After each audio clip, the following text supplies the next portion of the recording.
So if you have your Bibles with you as we now turn to the highlight of our worship, and that is the Lord speaking to us through His Word, please open your Bibles with me to Ephesians chapter 3. We're continuing our series on this wonderful epistle of Paul to the Ephesians. Ephesians chapter 3, we're looking at the second pastoral prayer of Paul for the Ephesian believers in verse 14 up to verse 21. The focus of our study this morning is verses 17 to 19. And the title of our message is The Measure of Christ's Love. You have received in your bulletins a handout, a sermon outline, and I hope that you will use that as we go through the study of the Word of God. So Ephesians chapter 3, let us read verse 14 up to verse 19. So in reverence to the divine author of the Scriptures, God Himself, and the reading of His Word, please stand with me as we read the holy, the inspired, the inerrant, and life-giving Word of our Lord. So Ephesians chapter 3, beginning verse 14, Paul writes, "For this reason I bow my knees before the Father, from whom every family in heaven and on earth is named, that according to the riches of His glory, He may grant you to be strengthened with power through His Spirit in your inner being, so that Christ may dwell in your hearts through faith, that you, being rooted and grounded in love, may have strength to comprehend with all the saints what is the breadth and length and height and depth, and to know the love of Christ that surpasses knowledge, that you may be filled with all the fullness of God." This is the word of the Lord. Thanks be to God. By the way, I'm reading from the English Standard Version, and if you read on the screen, it's from the New King James Version. And so if you see some difference in translation, it's because I'm using the ESV. Now, let's pray. Our Heavenly Father, we thank you for your word. We thank you that you have gathered us this morning. Thank you, Father, that we have enjoyed your presence as we express our love, our gratitude to you for the greatness, the vastness, the majesty of your love for us in Christ Jesus. As we have just sang a while ago, the greatest romance that there is your love for us in Christ Jesus. And that is the focus of our reflection this morning, and we pray that your Holy Spirit will illumine our minds, that you will be our teacher through your Spirit, and that, Lord, you will warm our hearts and refresh in our minds this glory of the love of God for us in your Son, our Lord Jesus Christ. Teach us, O Lord, both young and old, and even our children, our little ones who are being instructed by their teachers this morning. Speak to their young hearts, their young minds, that they too will revel and rejoice in the love of Christ for them. Thank you, Father. In Jesus' name we pray. Amen. Amen. Please be seated.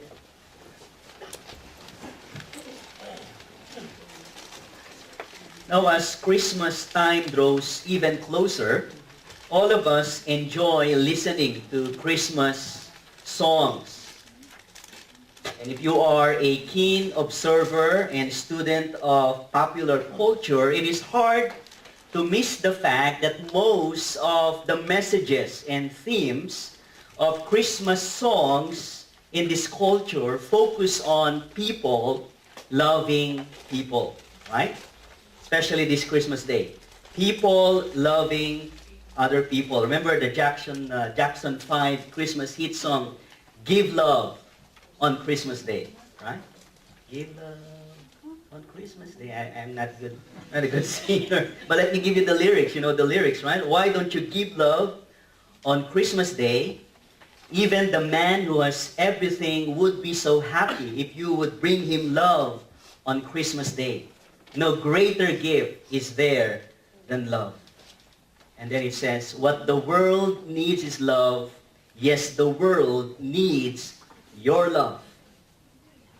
And who does not enjoy listening to or even singing to that classic Wham Christmas hit song, Last Christmas, right? You know that song? I mean, it's, I know, what's her name? The country singer.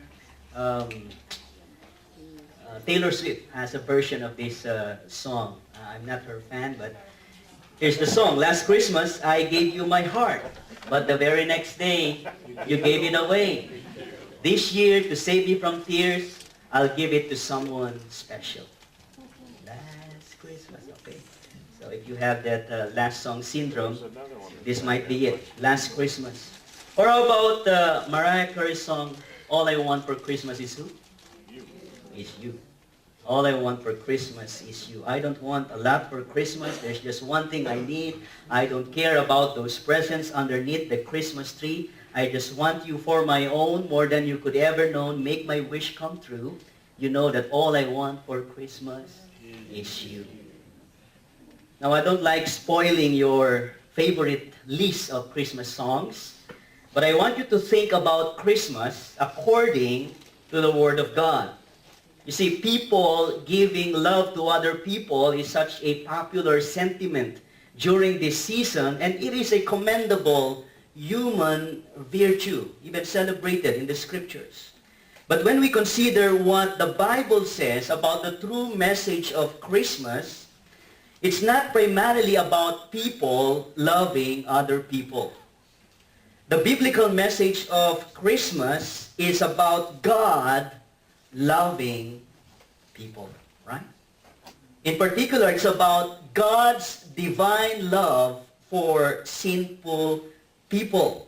Christmas is all about God loving unworthy sinners such as you and me who are absolutely unlovable, absolutely undeserving of the grace, the mercy, and the affection of our Lord Jesus Christ. And that's why if you will go through the scriptures about the message of Christmas, 1 Timothy chapter 1, verse 15, Paul says the saying is trustworthy and deserving of full acceptance that Christ Jesus came into this world for what purpose? To save sinners. That is the reason for Christmas. Jesus Christ coming into this world to save sinful people like you and me, and Paul says, of whom I am the foremost. The Apostle John in 1 John 4, 9 to 10, he said, in this the love of God was manifested among us, that God sent His only Son into the world so that we might live through Him. In this is love, not that we have loved God, but that He loved us and sent His Son into this world. For what purpose? To be the propitiation, to be the atoning sacrifice for our sins. And so, beloved, the message of Christmas, according to the Word of God, biblical Christmas, is not about people loving people. What Christmas is all about is our God loving sinful people through His Son, our Lord Jesus Christ. It's about the saving love of God for us, for you. And so the birth, the coming of our Lord Jesus Christ is not about, yes, the world needs your love. It's about, yes, the sinful world needs the redeeming love of God in Christ. Christmas is not about saving us from the tears of a broken heart last Christmas. Christmas is all about God saving us from the torments of eternal hell on account of our sinful heart. Christmas is not about saying or singing to another person, all I want for Christmas is you. Christmas is all about singing and saying to the Lord Jesus Christ, all I want this Christmas is exalting and worshiping and thanking you, O Lord, my Savior. And so, beloved, this is what Christmas is all about. The birth of our Lord Jesus Christ is coming into this world as the God-man, as our divine Savior, is a testimony to God's saving love for us in Christ. And what suitable time it is for us this Lord's Day to be in the middle of Paul's pastoral prayer for the Ephesian believers, where the focus and theme of his petition in his second request is all about the love of God in Christ. It's all about comprehending and knowing this love of Christ for us. And isn't it very timely and appropriate? I mean, 2 weeks from now, we'll be celebrating Christmas. It's very timely for us as a church to meditate upon this immense love of God for us in Christ as we all prepare our hearts to celebrate Christmas. And last Sunday, we reflected on Paul's first petition. If you remember, it is essentially a prayer for spiritual strength.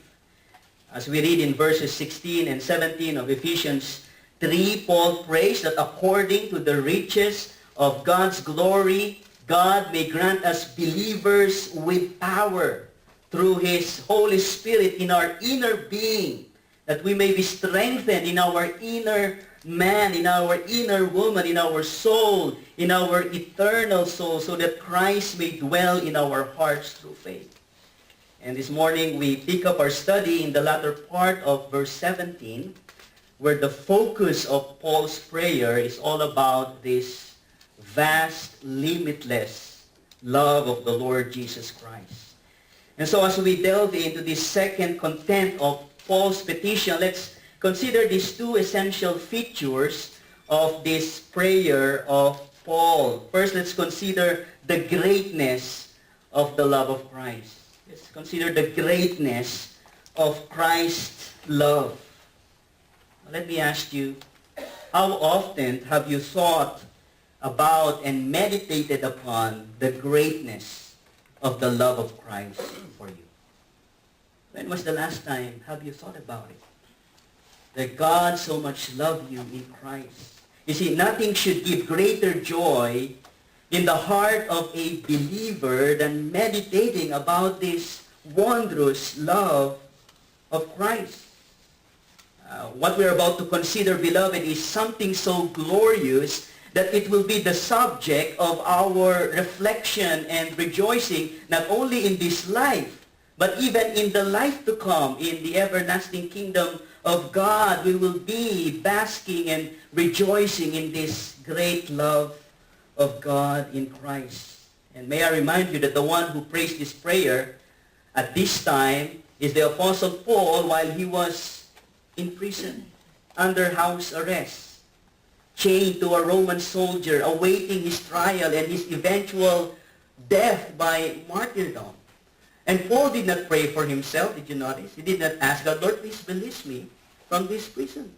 What occupies the mind of Paul is this great love of Christ for him, and he is so much overwhelmed by this vast and limitless love of God in Christ for him that he wants the believers in Ephesus, and he wants you and me, not only the Christians in Ephesus, but Christians here in San Diego, to be strengthened, to have the power to grasp this great love of God in Christ. Listen to his prayer, another part of verse 17 to 19. Paul prays that you, referring to the Ephesian believers and by extension to all Christians, including us, that you, being rooted and grounded in love, may have the strength to comprehend with all the saints what is the breadth and length and height and depth, and to know the love of Christ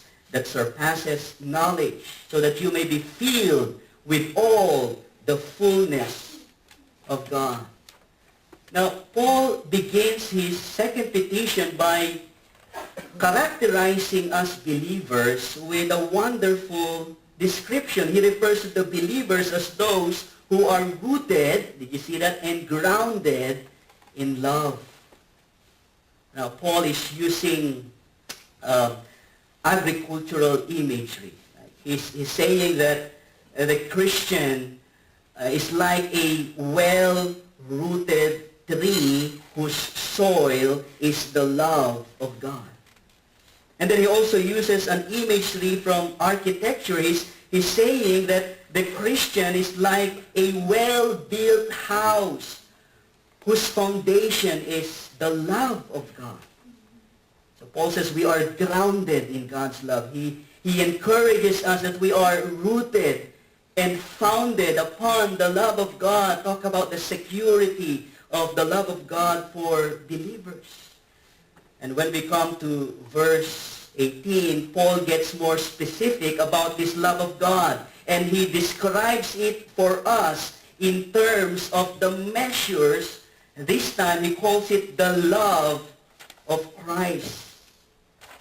Now, one remarkable observation about this prayer of Paul is somehow he assumes that the Ephesian believers and also us this morning, he assumes that though we are securely rooted and grounded in the love of God, we do not adequately appreciate the love of Christ.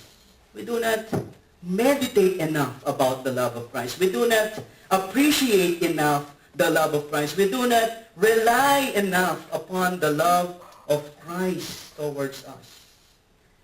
As the Welsh preacher Martin Lloyd-Jones insightfully said, listen to this, he said, our chief defect as Christians is that we fail to realize Christ's love to us. How often have you thought about this? Yes.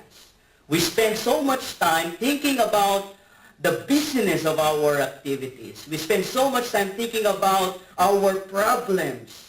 And then he said, but the most important necessity in the Christian life is to know Christ's love to us and to meditate upon it. And that's why that is what Paul is praying for on behalf of the Ephesian believers. He did not make a list of their problems and trials and tribulation. No, he elevates their minds and hearts to this immense and great love of God for them in Christ.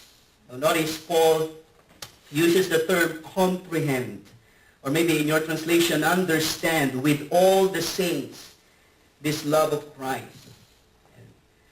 And that word comprehend, it doesn't only mean to understand with your mind, to understand on the intellectual level. That means to grasp it, to make it your own in the level of your own experience, to make it your own possession, to experience for yourself this love of God along with all the believers, the holy saints of God. So Paul is praying that God would give us the strength, because understanding, experiencing the greatness of this love of Christ will only be real and true in our own Christian life when God himself gives us the power and the understanding and the strength to comprehend it ourselves. Now, it's one thing to know in your mind, right, that someone loves you. It's another thing to experience that love. Isn't that true? I mean, I know in my mind that my wife, Jenny, loves me so much. I mean, last Tuesday I had this doctor's appointment because my wife was bugging me, go to the doctor, because I had this swollen nerve under one of my collarbones and kind of concerned my wife. And she asked me, go and have the doctor check it for you. And after my doctor's appointment, I pick up my wife from her office, and the very first question she asked was, so what did the doctor say? And so I kept silent, and I said, I asked forgiveness from the Lord, because it's kind of a lie and a joke, because I said to her, well, the doctor said they need to do some more tests. And I have a reason why I said that. And then when I said that to my wife, I saw her having teary eyes, and she was almost crying, and she asked me, are you serious? Is this not a joke? And then I told her, well, you really love me, don't you? you don't want me to get sick, huh? Or you're afraid to lose your driver, huh? Your Uber service. And it's one thing to know in your mind that someone loves you. It's another thing to really experience it. And that moment was an experiential love that I received from Jenny, and that's why I'm almost tempted to ask her, what do you want for Christmas? And I want her to sing, all I want for Christmas is you. That's it. And Paul says, I want you to comprehend this love of Christ, not only in your mind. I want you to experience it yourself. I want it to make it your own possession along with all the believers. And what is this great love of Christ? Now, interestingly, Paul describes this love of Christ, if you notice, in linear measures. Some of you may be engineers, or you're very interested in spatial dimensions, and this is what Paul uses to describe for us the greatness of God's love. Notice Paul depicts the love of Christ in terms of its breadth, of its length, of its height, of its depth. As the New International Version says, Paul prays that we may grasp how broad or wide, how long, how high, how deep is the love of Christ. And Paul's point here is to underscore the limitless dimensions of the love of Christ for us. How are we to conceive this? This so broad and long and high and deep love of Christ for us. Now, one helpful way is to look at how Paul himself speaks about the love of Christ in his letter to the Ephesians, and how other passages in the Scriptures portray for us the love of God. For example, how broad or wide is Jesus' love? If you will remember in our lesson in Ephesians chapter 2, verse 4 and 5, Paul says this, "But God, being rich in mercy because of the great love with which He loved us." Notice that, the great love with which He loved us, and the us there refers to the Jewish believers like Paul and the Gentile believers like most of the Ephesians and Gentile believers like us. And Paul says, "But God, being rich in mercy because of the great love with which He loved both Jewish and Gentile believers, even when we were dead in our sins, He made us alive together with Christ. By grace you have been saved." In Ephesians 2, verses 13 and 14, Paul says this, "But now in Christ Jesus, you," referring to the Gentiles, referring to us, "we were once far off from God, but have been brought near by the blood of Christ, for Christ Himself is our peace, who has made us," who's us, both Jewish believers and Gentile believers, one. Ephesians 2:16, Paul says that God has reconciled us, both Jewish and Gentile believers, to God in one body through the cross. Now, the point is this. The love of Christ is so broad, it's so wide, that it saves and brings into one family both Jewish and Gentile believers. One family of God called the church. That whether you are a Jew or a Gentile, if you trust in the Lord Jesus Christ, His love is so broad that He will include you and bring you into His beloved family. Or in the language of Galatians 3, verse 28, Paul says, "There is neither Jew nor Greek, there is neither slave nor free, there is no male or female, for you are all one in Christ Jesus."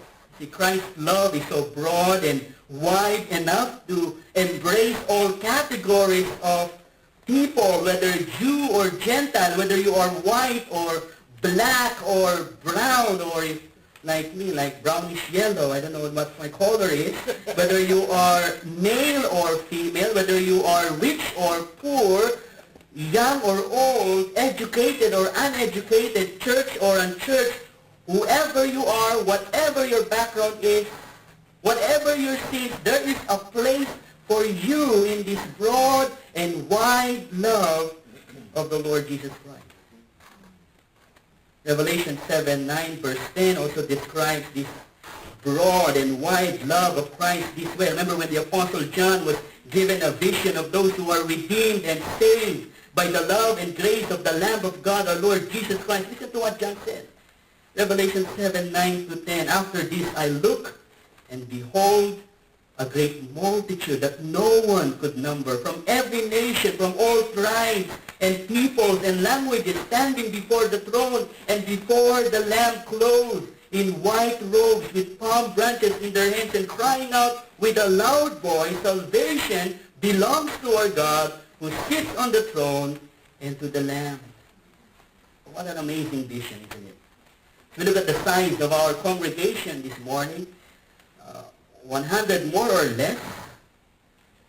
It's a small fraction of people compared to 1.4 million people here in San Diego. And even if you combine all the believers here in San Diego, that's very small compared to the 1.4 million San Diegans. But you see, the Apostle John gives us this grand vision, this vision of what's going to happen in the new heavens and the new earth, that one day in glory, when Jesus Christ brings us to his eternal kingdom, the new heavens and the new earth, we will be in awe to see the breadth of the love of Christ in terms of what John calls a great multitude of redeemed people that no one could number. Not just believers from San Diego, not just believers from International Church of Praise, not just believers from USA, not just believers from the nation of Israel, but believers from every nation, from every tribe, from every people, from every language, praising God and our Lord Jesus Christ for the breadth, the greatness of his saving love. That is how broad and wide the love of Jesus is. Now, let's consider the length of Christ's love. How long is the love of Christ?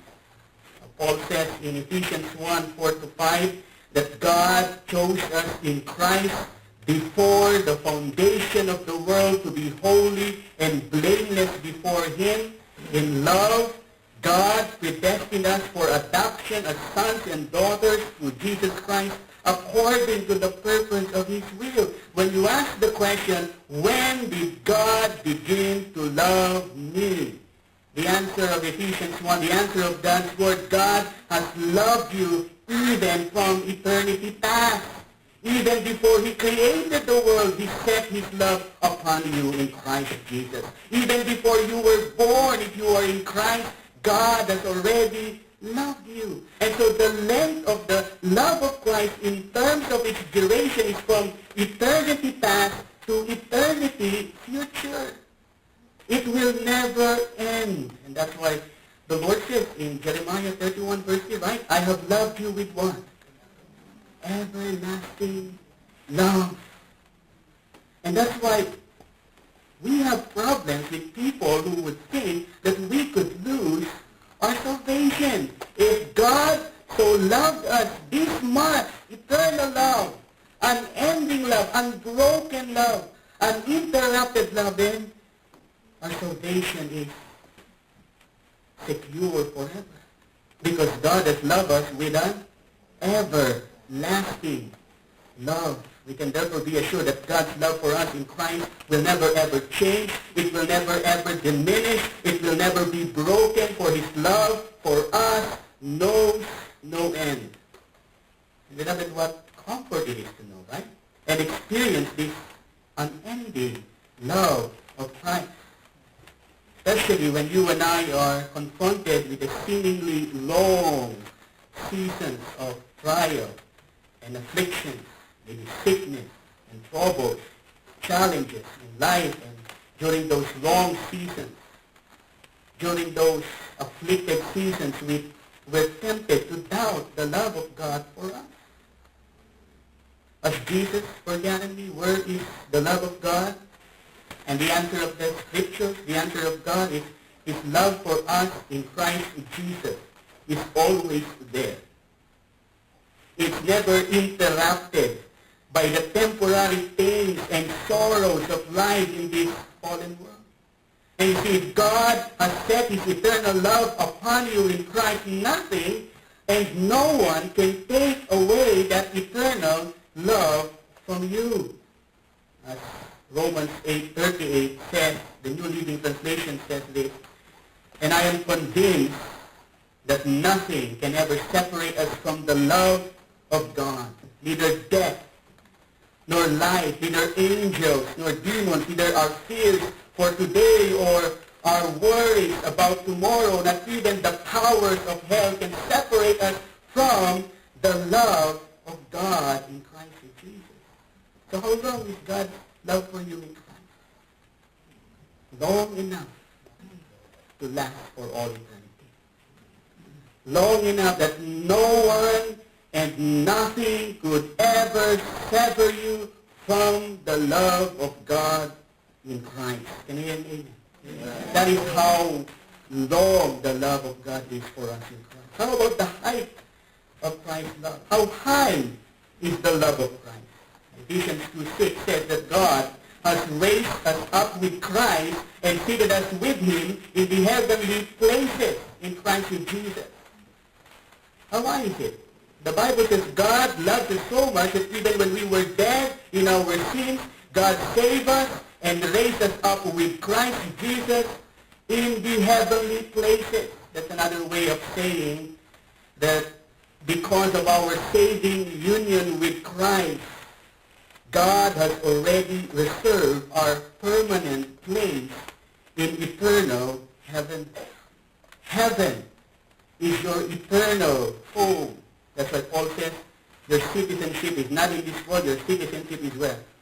In heaven, because God has already raised you up with Jesus Christ in the heavenly places. God has already guaranteed that you will be with him. If you are in Christ Jesus, you will be with him forever in heaven. And for what purpose? In Ephesians 2:7, the next verse, Paul tells us why God has raised us up into the heavenly places so that in the coming ages, listen to this, God might show the immeasurable riches of his grace in kindness toward us in Christ Jesus. You know what's going to happen to you in heaven? Paul tells us what will happen. God, for all eternity, will never stop showing you how kind and loving and gracious he is. Think about that. And you know that God has an infinite mind. He will never run out of fresh ideas, of new ways to show his beloved people, to show us when we are in heaven how much he is eternally kind and loving to each one of his people. How high is God's love in Christ is? It's high enough to enthrone us into the heaven of heavens where God will overwhelm us with his eternal kindness. How about the depth? The depth of the love of Christ. How deep is the love of Jesus Christ? Ephesians 1:7 says, in Christ we have redemption through his blood, the forgiveness of our sins, according to the riches of his grace. You know that famous, I just remembered now, it's not in my notes. So just remember this famous song by Bee Gees, because my dad loves listening to Bee Gees. How deep is your love? That's on Bee Gees? How deep is your love? Young people, right? You would say to your beloved one, well, I'm ready to cross the border for you if you're there and save you and rescue you. Right? I'm willing to give you the moon and the stars and the sun. And if you're going to do that, you will kill your beloved one. I'm willing to do the impossible. That's how deep my love is. Can I ask you a question? Are you willing to go to hell so that your beloved one will go to heaven? Willing to do that? Are you sure? You want to suffer for all eternity in hell so that the one that you love will go to heaven? Because that is precisely what Jesus Christ has done. How deep is the love of Christ? He left the glories of heaven. He left the glories of heaven and came down here upon the earth to be like one of us, to enter this fallen world of sin and suffering and woe to be our Savior. Now think about that deep love of Christ. Because if not for this deep love of Christ, we cannot explain the message of Christmas. Christ came here into this world to save sinners like you and me. Think about that terrible moment when Christ upon the cross was cursed and damned and punished by God the Father, by God himself, not on account of his own sins, but on account of our sins. And Jesus Christ himself has suffered the essence of hell, the wrath of God for sinners, suffering and torment under the fury of God because of his deep love for us. It should have been you and me in his place on the cross. But Jesus knows we cannot stand a chance to endure this wrath of God upon our sins. We will be consumed. We will perish instantly in hell. And that's why we need Jesus. We ultimately need a Savior, a deliverer, the Messiah, the chosen one, the anointed one, the Lord Jesus Christ, because he alone can bear upon himself the wrath of God for our sins, the punishment of God for our transgressions, as Romans 5:10-11 says, for while we were enemies, we're enemies of God. And that is the depth of the love of Christ. He gave his life for his enemies, sinners. For if while we were enemies, we were reconciled to God by the death of his Son, much more now that we are reconciled, shall we be saved by his life? More than that, Paul says, we also rejoice in God through our Lord Jesus Christ, through whom we have now received reconciliation. Beloved, this is why we must celebrate Christmas. There is no other explanation for Christmas apart from this love of Christ that is so broad, that is so wide, that is so high, that is so deep. And how broad is Christ's love for us? It's broad enough to save all of us who believe. How long is his love? It's long enough to last for eternity. It's unending. It's from eternity past to eternity future. How high is his love? His love for us is high enough to enthrone us into the heaven of heavens. How deep is his love? His love is deep enough to reach the deepest pit of our sin and redeem us and rescue us so that we could be reconciled to God. As John Stott says, the love of Christ is broad enough to encompass all mankind. The love of Christ is long enough to last for eternity. The love of Christ is deep enough to reach the most degraded sinner. And the love of Christ is high enough to exalt him to heaven. This is the glory of the love of Christ for you. This is the greatness of how much God loves you and me in Christ. And Paul begs God, he bows his knees, oh, may they comprehend it in their heart. May they experience it daily, and that for all eternity may they worship you and thank you for this awesome, this incredible, majestic and glorious, great love of God. And what is the purpose? What is the goal of this prayer? To experience this great love of God in Christ? So that the goal of knowing Christ's love. We wrap up our study in verse 19 of Ephesians 3. Paul says, and to know the love of Christ that surpasses knowledge, that you may be filled with all the fullness of God. Do you hear that?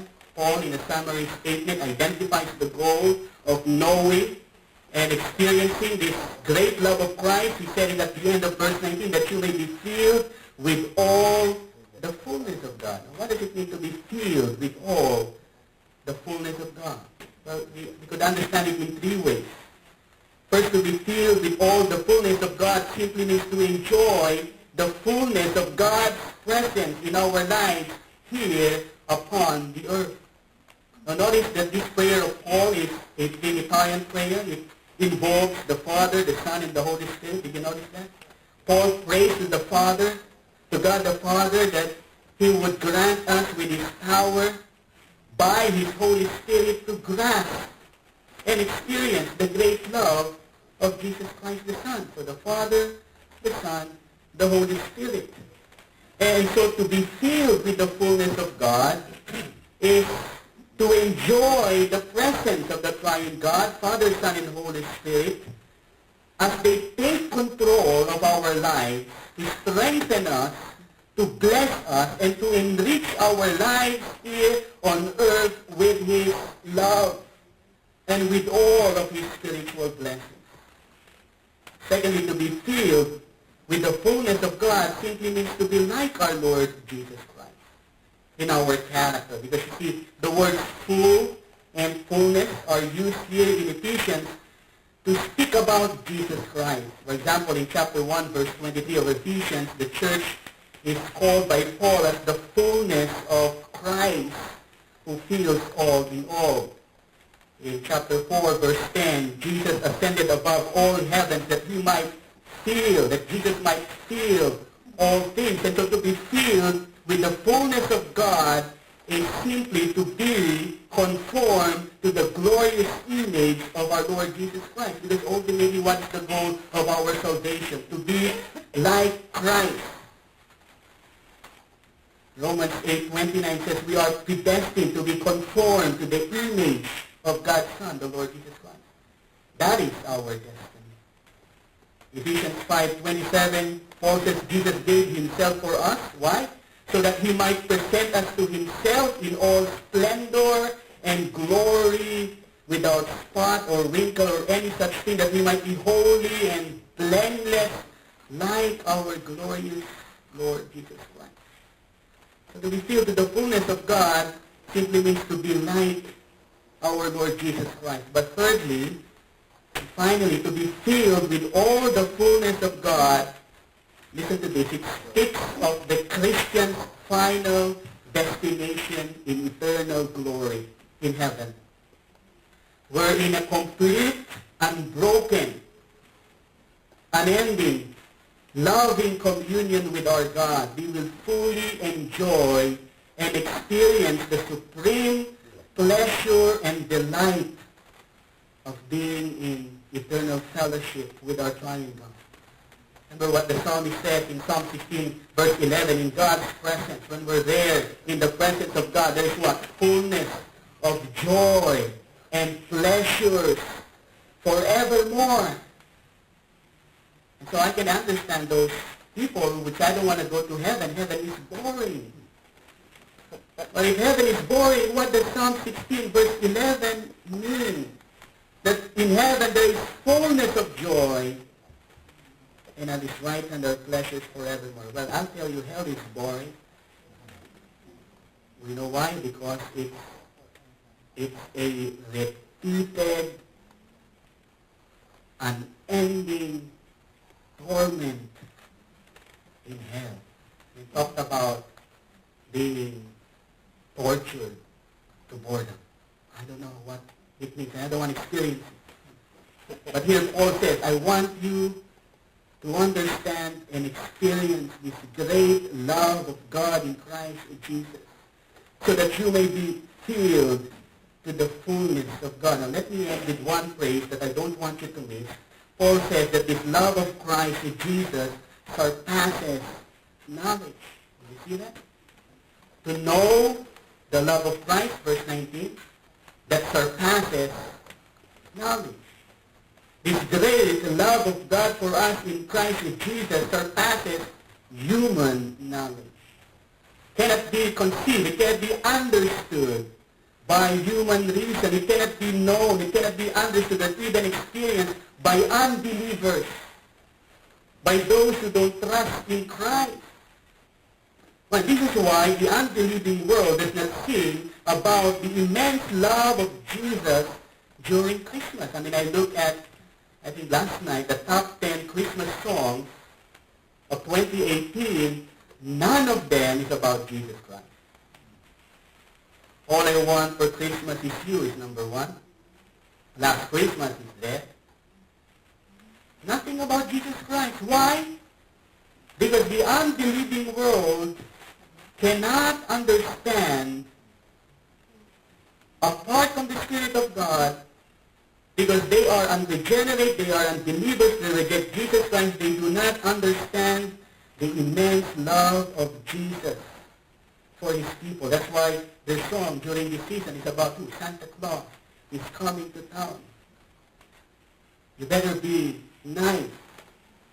Don't be naughty, or else you will not receive a gift from Santa Claus. It's about Rudolph, the red-nosed reindeer. And if you are a Filipino, Rodolfo, the flat-nosed reindeer. The song of the unredeemed is about Frosty the Snowman. It's never about the Lord Jesus Christ because they don't have the Spirit of God indwelling in them. But for us Christians, we sing the song of salvation, don't we? We sing the song of the love of Christ for us. We are the ones who sing the eternal song of redemption in Christ Jesus. That's why we sing, joy to the world, the Lord is come. Let earth receive who? Her King, King Jesus. Let every heart prepare him room. And that's why I like what in our wall decoration, Jesus is the reason for the season. Very simple, but it's true. Let earth receive her King. Let every heart prepare him room. He, the Lord Jesus Christ, gives the earth with truth and grace and make the nations prove the glory of his righteousness and the wonders of his love. That's why this season we will see what we have just sung this morning, to the one who has rescued our soul, to the one who has welcomed us home, to the one who is the Savior of all, we sing forever unto him. Beloved, this is the amazing part. Paul says that even for us believers, the love of Christ will surpass our knowledge. What does that mean? We cannot exhaust the love of Christ for us. If we truly know it, we truly experience this great love of Christ, but like a baby. Think about a baby. He truly feels and senses and knows and experiences mother's love. We all have witnessed occasions where a baby won't go to anyone else but his mother, right? Because the daddy is somewhere on you because the baby is inclined to go to his mother. But if you ask the baby to explain his mother's love for him, what would the baby say? I don't know how the baby talks. Mama? He could not explain the love of his mother for him. But he knows it. He senses it. He experiences it. And for us, we're like babies. Whenever we would think about this immense and great love of God for us in Christ, yes, we truly experience it. Yes, we feel it, we sense it, we thank God for it, but we can never fully explain how vast and how infinite, how great this love of God is for us. God loves you, God loves you, that he gave his son for you, so that you will be with him in heaven for all eternity. But in eternal heaven, you will be so much overwhelmed.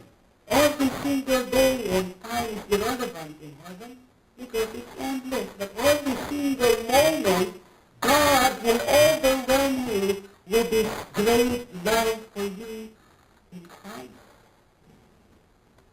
That's why no one in heaven will so untired of experiencing this love of Christ. No one in heaven will so untired of singing about the love of Christ for me. It will be our eternal joy in heaven to sing with all the angels and with all the believers, worthy are you, O Lord Jesus Christ.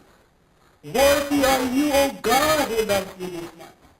For you have saved you, and unto you belong all the glory and honor and blessing and praise.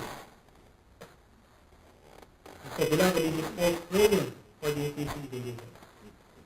And this is my prayer for each one of you and your family as well, especially as we all prepare to celebrate Christmas Day.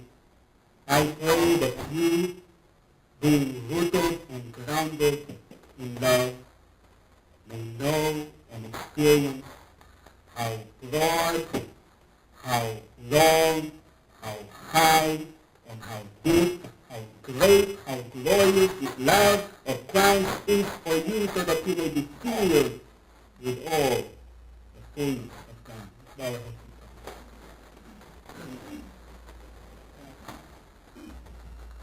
Heavenly Father, we thank you for this wonderful time in your word this morning, for this great reminder about the majesty and the awesome love that you have for us in Christ Jesus. Father, Paul's prayer for us is essentially your Son's prayer for all the believers. You hear your Son, our Lord Jesus, praying before he went to the cross. Father, I make known to them your name, and I will continue to make it known, that the love with which you have loved me will be in them, and I in them. That's my prayer for each and every one of us this morning. That your love will so overwhelming to think that while we were undeserving sinners, you love us enough to send us your Son, Jesus Christ, to die for us. Father, we will spend the rest of all eternity, and while we're here upon the earth, we'll spend the rest of our Christian life thanking you and praising you and celebrating this great love that you have for us in Christ. Thank you, O God. We praise you, we adore you, that you have loved us this much. And Father, I pray that for those who do not know this love of Christ this morning, I pray, O God, that they would come to terms with their own sinfulness, that you will draw them to yourself, that you will draw them to the foot of the cross of the Lord Jesus Christ. They will see their sinful condition and turn from their sin and turn to Christ, the one who died and rose again for them, that they might have life. I pray, dear God, that today you will save souls for your glory. And for those of us who are already believers, may we keep ourselves in this love of God. May we always meditate upon it and live in accordance to this love that we have received from you. May we proclaim it to others, the saving love of God for sinners, especially during this season. Use us individually as a church to share the gospel of the love of Christ to others. And from this love that we receive from you, use us to love our brothers and sisters in this church. May we be a church, a congregation, living out the love of God in Christ Jesus. In the name of your Son we pray, and the people of God say, Amen.